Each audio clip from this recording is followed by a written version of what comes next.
assumant la charge de président de l'AMCAO, sous votre soutien depuis le début, vous nous avez indiqué une voie, tout ensemble, pour que dans la perspective de l'agenda 2063 de l'Union africaine, que nous ayons une nouvelle vision africaine de l'eau, adossée à nos réalités et qui soit un instrument de transformation et de développement économique et social dans un cadre coopératif et dans la solidarité de tous nos peuples. Nous avons démarré ce chemin, nous allons continuer à y travailler, à nous donner la main et à pouvoir franchir encore d'autres horizons, tous ensemble. En 2000, nous avons imaginé une Afrique où nos ressources en eau seraient utilisées de manière équitable et durable pour le développement de tous nos pays.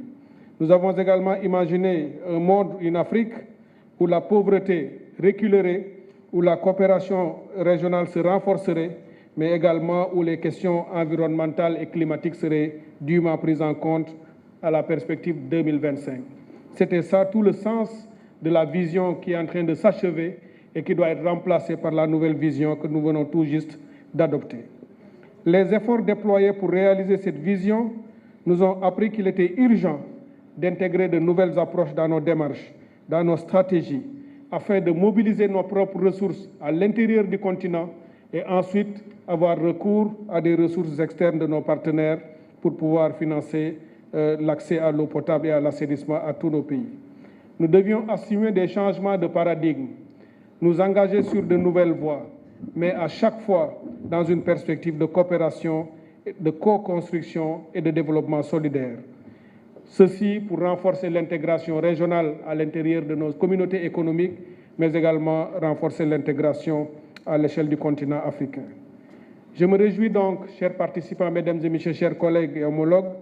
que la nouvelle vision africaine de l'eau, perspective 2063, positionne déjà l'eau comme un catalyseur de la transformation que nous attendons dans nos différents pays, pour éradiquer la pauvreté,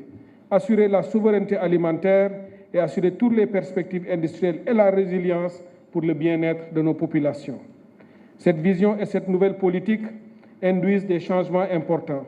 Nous devons valoriser l'eau en tant que ressource stratégique qui peut porter notre développement. Nous devons déployer des innovations, y compris dans le numérique, autonomiser les femmes et les jeunes et adopter la problématique de la circularité de l'eau pour que cette ressource soit conforme à nos aspirations en matière de restauration des écosystèmes, d'adaptation climatique, mais également de pouvoir lutter contre les changements qui affectent nos communautés.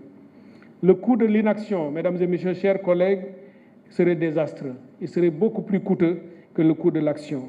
Si nous ne faisons rien en Afrique sur cette ressource pour la préserver et l'utiliser efficacement pour notre développement, nous pourrions connaître très vite des pertes en PIB, justement dues aux sécheresses et autres problèmes, à la migration forcée et au déplacement dus à des inondations, sans parler des conflits et des instabilités qui pourraient être générés ou pourraient naître des problèmes de gestion de nos ressources en eau et des écosystèmes.